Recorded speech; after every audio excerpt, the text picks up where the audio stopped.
निम्न समीकरण युग्म को विलोपन विधि से हल कीजिए। तो बच्चों सबसे पहले तो हम समझेंगे कि विलोपन विधि में करना क्या होता है।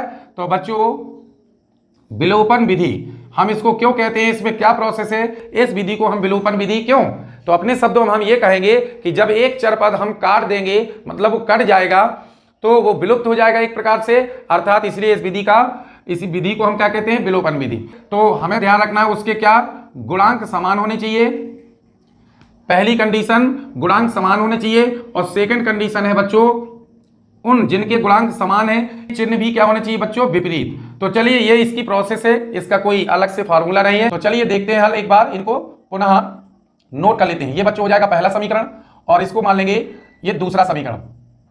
अब बच्चों जैसे हमने विचार कर लिया कि हमें तो y वाला पद काटना है, मतलब विलुप्त करना है, मतलब कैंसिल करना है, तो हमें y वाला पद बिल्कुल समान करना पड़ेगा। मतलब y का जो गुणांक है यहाँ पर 3 है, यहाँ पर कुछ नहीं है, तो 1 माना जाएगा। तो हमें इसको समान करने के लिए समीकरण 1 में 3 का गुणा करेंगे। तो हम जो करेंगे वैसे ही इसमें लिखते जाएंगे, मेंशन करते जाएंगे। समीकरण नंबर 1 में 3 का, देखिए बच्चों हम y को समान कर रहे हैं इसलिए यहाँ पर 3 चाहिए हमें, इसलिए सोचना तो एक चर पद को लेकर, लेकिन करना पूरे समीकरण में होता है। तो जो भी परिवर्तन किया जाता है वो पूरे समीकरण में अर्थात दोनों पक्षों में करते हैं। तो समीकरण नंबर 1 में 3 का गुणा करने पर, तो बच्चों हम यहाँ पर 3 का गुणा करेंगे तो डायरेक्ट समझिएगा 3x प्लस हो जाएगा 3y और बराबर हो जाएगा 3 5 कितना 15 हो जाएगा। समीकरण इसको हम मान लेते हैं बच्चों तीसरा। और चिन्हों की अगर हम बात करें तो यहाँ माइनस और यहाँ पर प्लस यानी विपरीत है, तो हम इनको जोड़ने की प्रक्रिया से खत्म भी कर लेंगे। चलिए तो क्या लिखेंगे, तो समीकरण नंबर 3 और प्लस, सॉरी 3 नहीं है 2 है, 2 प्लस 3 से, तो प्लस का मतलब हम दोनों समीकरणों को जोड़ रहे हैं। तो लिखेंगे 2x माइनस 3y बराबर 4, और यहां पर है 3x प्लस 3y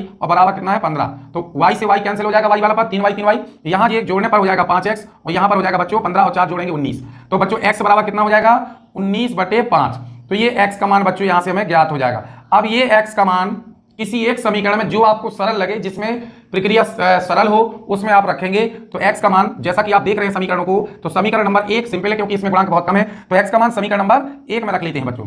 तो समीकरण 1 में रखेंगे क्या आएगा, तो x के स्थान पर हो जाएगा 19/5 प्लस y बराबर यहाँ पर 5 हो जाएगा। हम क्या करेंगे, y का चूंकि मान निकालना है तो अचर राशियों को एक पक्ष में ले जाते हैं, तो इसलिए हम 19/5 का पक्षांतर कर देंगे, तो माइनस में हो जाएगा उस तरफ जाने पर। तो अब देखिए हल करेंगे तो बटे करके एलसीएम लेंगे तो 5 आएगा, 1 का भाग 5 में 5 और 5 25 हो जाएगा, और माइनस 5 एकम 5 19 हो जाएगा। तो y बराबर 25 से 19 जाएगा तो आएगा बच्चों कितना 6/5। तो इस प्रकार से ये बच्चों y का मान हो जाएगा।